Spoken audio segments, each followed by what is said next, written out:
Campaigns of 1777 is a two-player strategic level wargame, included with Strategy and Tactics magazine, issue number 316. The game recreates the American War of Independence in the northern colonies during the critical year of 1777. In this game, one player commands the British forces, trying to gain control of key ports and cities, while the other player controls the Patriot forces, trying to prevent a British victory. Each inch on the map represents about 20 miles, and each strength point about 300 to 500 men, and each turn roughly 2 weeks of real time. This is a game of medium complexity, and Solitaire's suitability is medium. Let's take a look at the game components.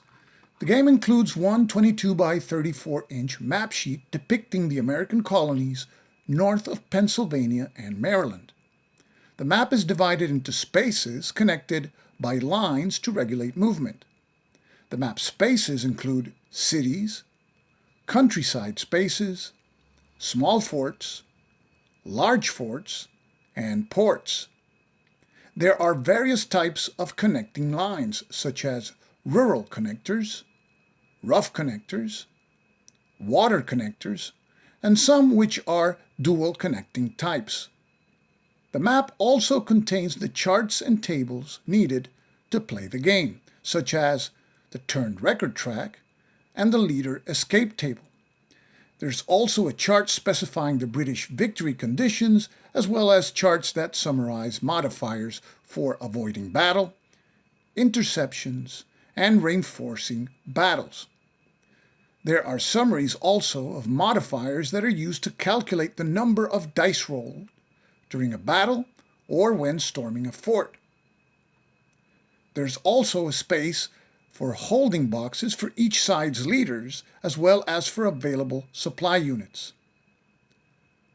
The map also includes a track to keep a running tally of activation points remaining, and that is used when a leader is conducting his activation. Casualties are also tallied in this track. The sea travel track is used to regulate the movement of British General Howe's army as it sails between British-controlled ports. And there are also tables for Patriot and British random events. The map is divided into 4 departments, which are important for the purpose of rallying militia for the Patriot side, or Tories and Indians to the British side. There are garrison boxes for New York and Montreal, which hold British forces and leaders that are required to stay there unless released by an event. The game includes 228 half-inch counters, showing units representing British and Patriot forces. Each unit counter shows a strength point number printed on the top left corner of the counter. On the British side, there are counters showing strength points of British regulars, Hessians, Tories, Indians, and artillery. On the Patriot side, there are Continentals, militia, and artillery. Most of the actions in this game are conducted by units with leaders, and there are 2 types of leaders, primary leaders and subordinate leaders. Only primary leaders are activated when their respective activation marker is drawn. The information in the leader counter is as follows. The leader's rank is denoted by 1, 2, or 3 stars, and this determines the maximum number of strength points, including artillery strength points, with which the leader may march, intercept, avoid, or reinforce a battle with. The range is the number of spaces from which a leader may cause other friendly units to take certain actions. The leadership rating is expressed as a number of leadership points, which, when activated, the leader expends to conduct actions with his army or to activate a subordinate leader within his range. There's also numbers for the leader's attack rating and defense rating, and these are used in battle or when storming a fort. Subordinate leaders have the same information printed on their counters as primary leaders, with the exception that instead of a range number, they show an activation cost number encased in a box, and this is the cost in leadership points that the primary leader must spend to activate the subordinate leader within his range. This game uses a chit pool system to activate leaders and units, as well as triggering supply and event checks, and for this purpose, players must supply an opaque cup. There are also markers included with the game which are used to track various game functions, and these include casualties, activation, sea travel destinations, and markers to denote British control of Philadelphia. The game uses 6-sided dice which the players must supply. 2 or more are recommended, and the more, the better. The game includes a 16-page rulebook in full color. Actual rules cover 14.5 pages, and the remaining page and a half contains information about 2 short scenarios plus optional rules. The game is won by control of certain spaces. To win, the British player must have gained control of Philadelphia at any time during the game. In addition, the British player at the end of the game must control the following spaces: Montreal, Fort Ticonderoga, Albany, Fort Montgomery, and New York City. And should the British fail to achieve their victory conditions, the Patriots win the game.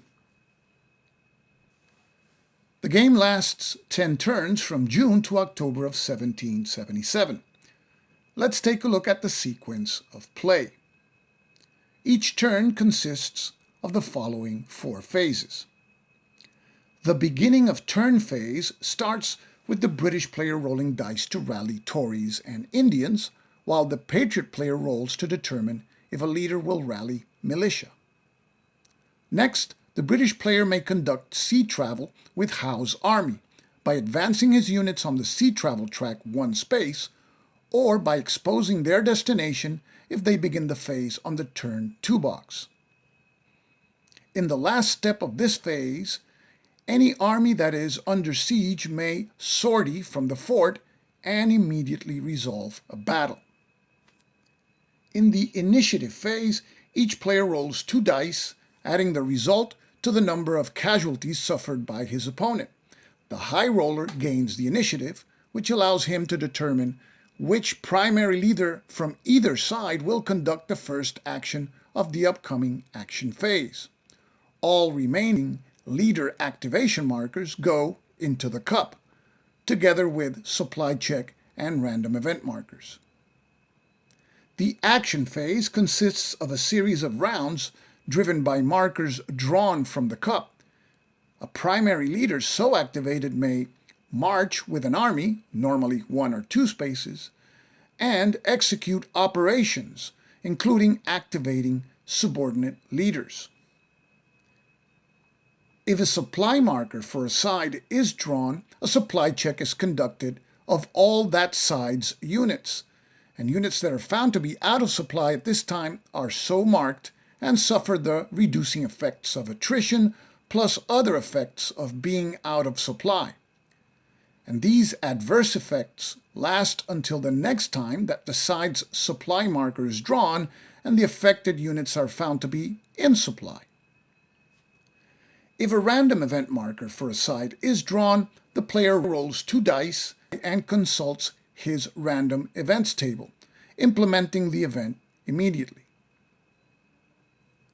The rounds continue to take place until the cup is emptied, and this ends the action phase. In the end of turn phase, players check to see who wins the game if this is the last turn. Otherwise, the turn marker is advanced 1 space and a new turn begins. So, we're going to take a look at some examples of play. This is the situation at the beginning of the game around New York, where the British have concentrated Howe and a significant number of their forces. But our example will take place in upstate New York. well, upstate now, but before it was an estate. And it has to do with St. Leger's force or army.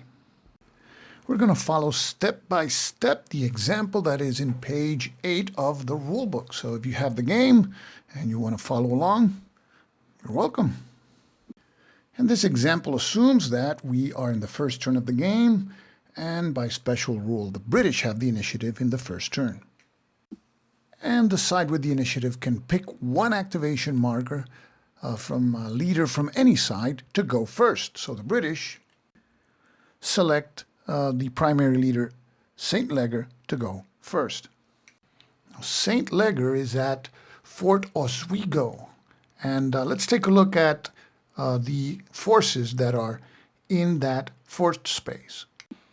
We can see that St. Leger is the only primary leader in that space. There's a secondary leader, Johnson, who can command any of the forces.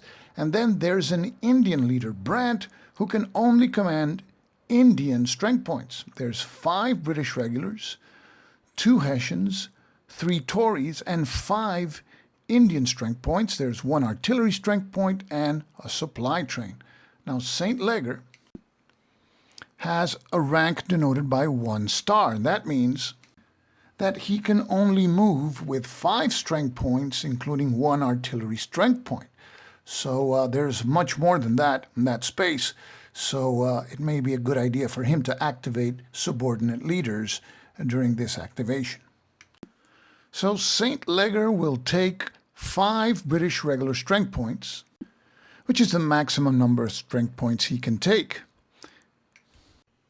And we follow the following battle sequence of actions. First, we declare and resolve all interceptions. Then we declare all avoid attempts. After that, we declare all reinforce attempts. Then we resolve all reinforce attempts. And lastly, we resolve all avoid attempts. We see that the British have moved into the Fort Stanwix space. There are no Patriot units in the adjacent space, Fort Dayton, so there's no interceptions to execute.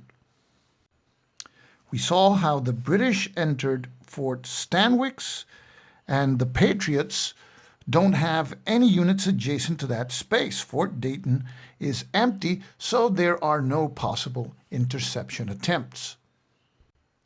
So now the Patriots have to declare whether they will attempt to avoid battle. And they don't have any leaders in Fort Stanwix, so that means they cannot avoid battle into an adjacent space. They have the option, however, of avoiding battle by moving into the fort. And that's what they will do. And they declare so. Now the British have to declare any reinforce attempts. They have units adjacent at Fort Oswego. The British will make 2 attempts to reinforce the battle, the first with Johnson's army of 2 Hessian and 3 Tory strength points and a supply train, and then another attempt will be performed by the Indian leader Brant and 5 Indian strength points. Let's see the possible modifiers. There's a -1 because he's reinforcing into a space with a friendly army, and that's always going to be the case in reinforce attempts. And there's also a +2 because he's reinforcing across a water connection. And there's also a -1 because the British have the initiative, so the total modifier is 0. So we roll first for Johnson, and the success of the reinforce action depends on rolling a final die roll that is equal or less than his leadership rating of 6. So the British need 6 or less, and we roll 2d6. The result is a 7, and Johnson's reinforce attempt fails. So his army stays put at Fort Oswego for now. And now we roll for Brant.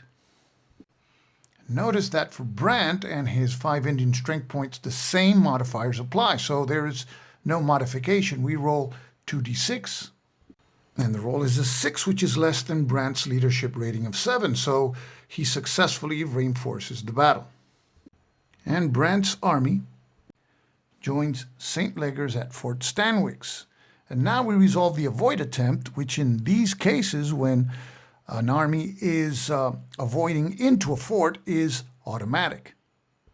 So now we continue with St. Leger's activation. He had only moved one space, but he had to stop because there was enemy units in that space. And now it's time to spend some leadership points. And here I'm showing these custom-made cards that I made for the purpose of helping the player decide what particular actions, which involve spending leadership points, he may choose. And you see these cards state the action in the top part, and in the bottom you have the cost in leadership points. And St. Leger has 7 leadership points to spend. The British have a total of 10 possible actions that involve spending leadership points. We're not going to go through each one of them. Suffice to say, for the purposes of this example, that the British are considering storming the fort. But that consumes the activated leader's entire leadership rating. That would be the 7 leadership points of St. Leger. So instead of storming the fort, St. Leger wants to gather more forces before doing that. So he will activate Johnson, who is still at Fort Oswego in his army, and he will use this action, activate subordinates, and the cost is equal to the subordinates activation number. And that is the 4 that is encased in a white box. So this costs 4 leadership points for the primary leader, that is St. Leger, to activate the subordinate leader, Johnson. And we make the adjustment on the activation points track. So St. Leger still has 3 leadership points to spend. Now, once activated, Johnson marches his 2 Hessian and 3 Tory strength points and his supply train to Fort Stanwix, where he joins St. Leger's army. So with no more possible actions, and St. Leger cannot move out of this space, that ends his activation. Now, units that are inside a fort prevent enemy units from moving through or out of a fort space into any space that is not closer to the closest supply depot friendly to those enemy units. So by having Patriot units inside the fort in Fort Stanwix, St. Leger is prevented from advancing one more space into Fort Dayton, because in that direction is not the direction of his supply source. His direction of supply is in the direction of Fort Oswego. So he could move forces back to Fort Oswego, but he will not do so, and that ends St. Leger's activation. Now let's say, for example, that in the next turn, St. Leger is activated once again. And he expends his entire leadership rating to storm Fort Stanwix. So now we perform a storm operation in that space. Here we have the forces laid out. The British have 15 strength points, of which 5 are British regulars, 2 leaders, and they are in supply. The Patriots have 3 continental strength points. They're also in supply. Now let's calculate how many dice each side rolls. And in this game, only 6s inflict a hit on enemy forces. And we consult this part of the storm dice calculation chart that pertains to the storming side. There's 1 die for each non-artillery, non-Indian strength point. So the British have 10 strength points, which are non-Indian and non-artillery, so we begin with 10 dice. We skip the 1 for artillery because there's no artillery, but the British now add the attack rating of their senior ranking leader, St. Leger, which is a paltry 1, so we're at 11. Plus 1 for additional leaders, that is Johnson and Brandt, so we're at 13. Plus 1 if there's British regular forces present, yes, so now we're at 14. And +1 because there's a British leader with regular forces, so now we're at 15. Another +1 because there are Hessian strength points present, we're at 16. There's no Hessian leaders, no ships, and obviously now comes the part where we cut the storming dice in half. So half of 16 is 8, and no other circumstances applies because these units are not out of supply. So the British roll 8 dice. Now we calculate the number of dice to be rolled by the Patriots, which are the storm side. They have 3 strength points, so these are non-artillery strength points. They start with 3 dice. Notice that no other circumstance applies. There's no leader, and these are not British regular forces that are being stormed, and there's no Hessians nor Hessian leaders. So now we double the amount of dice. We have 3, it's doubled now to 6, and no other adjustment is made because these units are in supply. So the British roll 8 dice and the Patriots 6, and only 6s score hits. The British rolled 1 6 and the Patriots 2 6s. So here the British have to remove 2 strength points and the Patriots 1. And the Patriots now have 2 continental strength points. And now we reduce the British side by 2 strength points, and no particular type of unit can take a second strength point loss until each other has taken 1. So the British will take losses, 1 strength point from the Indians, which now leaves them with 4, and the Tories will take 1 loss also. And they have 2 strength points left. And because neither side was eliminated, the units of both sides remain in place. So in a future activation, the Patriots may try to bring additional forces to that space, and if they do so, and they move units from out of Fort Stanwix into Fort Stanwix, they will have to battle the British besieging forces. And the British, of course, can try to execute a storm action in a future turn when St. Leger is activated again. But notice that the Patriots have a supply train in Fort Stanwix that keeps their units in supply until this marker is drawn from the cup, and then a supply check is made, and then the Patriots will have to spend the supply train to stay in supply. That is done by picking the supply train marker and placing it in the available supply unit box. And in this game, new supply units, that is supply depots and supply trains, are brought into the map from that box by conducting this action, place supply, which costs 4 leadership points. Let's take a look at a combat example here. In this example, Washington is activated, and he starts by marching into Kingston. And now he conducts his second march and moves across a water and land connection, a mixed or dual connection, into Hudson.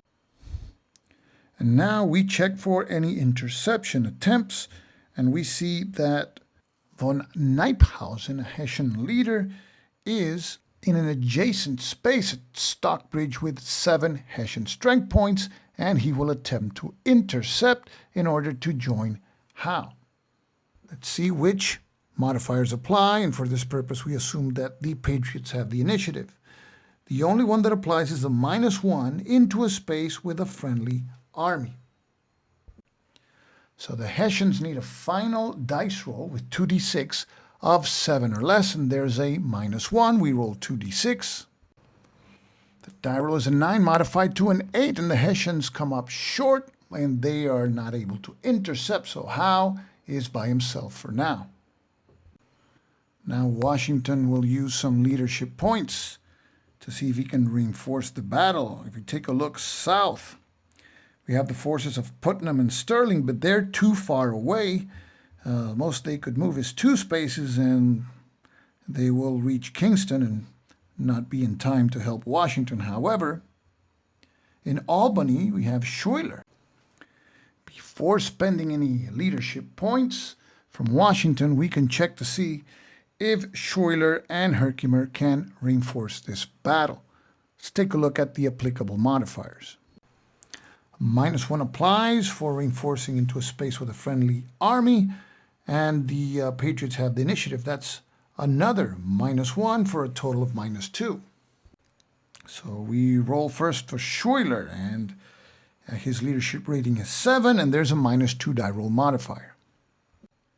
The roll is an 11 modified to a 9, so Schuyler fails to reinforce the battle. Now we go with Herkimer, that has a leadership value of 6. We roll 2d6. A 6 modified to a 4, so Herkimer does reinforce the battle. And his army joins Washington's. And now in the declare avoid attempts, the British do not declare any avoid attempts, so Howe stays put. Now Washington will spend leadership points, and he will conduct this action, battle planning, and he will do it 3 times. There's no limit to the number of times it can be used in an activation. Each action costs 3 leadership points. Washington has 9 leadership points, so he can add now 3 dice to his battle dice resolution. So here we see the forces that will participate in this battle. Washington has a total of 13 strength points, of which 7 are continental strength points. And the British have a total of 11 strength points, of which there's 6 British regulars. Let's take the Patriot side first. 1 die for every 2 militia strength points. They have 4, so we start with 2 dice. And 1 die for every continental strength point, so we add the 7 continental strength points we have there, so we're now at 9. There's also 2 dice for every attacking artillery strength point. There's 2, so that adds 4 more, and now we're at 13. The attack rating of the senior ranking leader, that's Washington, that's 2 more, that is 15, and we add 1 for each additional leader. That would be Herkimer, so now we're at 16. And we had 3 dice for the 3 battle planning actions by Washington, so it's a total of 19 dice for the Continentals. Now we make the calculation for the British side. There's 1 die for every 2 Tory strength points. There's 3 Tory strength points, so we begin with 2 dice. And there is 1 die for every regular strength point. There's 6, so now we're at 8. 3 dice for each defending artillery point. There's 2 artillery points, so that's a +6. Now we're at 14. The defense rating of the senior ranking leader, Howe, has a 2, so now we're at 16. And +1 because there's at least 1 British regular, we're at 17. And +1 because there's a British leader with a British regular unit. The British roll 18 dice. So we roll the Patriot dice first, and we will roll 10 and then 9. And the first 10 dice are rolled, only 2 6s, so 2 hits for now. Now we roll the remaining 9 dice.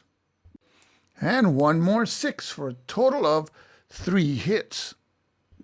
The British roll 18 dice, so we will roll 9 first and then the remaining 9. And in the first 9, not a single 6, no hits.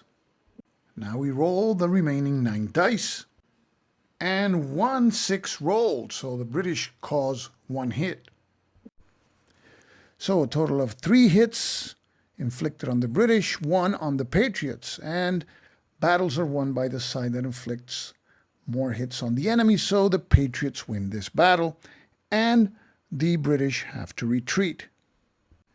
So now we have to inflict the losses on the British side, and no type can suffer 2 losses until each type suffers 1, so that means that the regulars will suffer 1 loss, the artillery 1 loss, and the Tories 1 strength point lost. Now the Patriots assign their loss to the militia. And that's the end of this battle resolution. The British must retreat. They have to retreat in direction of their supply sources. They cannot retreat into Kingston because that's the space from which Washington attacked. So they retreat into Stockbridge, where the Hessians were located. And here we reach the end of this preview video for Campaigns of 1777, published by Strategy and Tactics magazine and designed by Harold Buchanan. I hope that this video has given you a good idea of the flow of the game and what the game has to offer. This is Stuka Joe, signing off for now. Thanks for watching.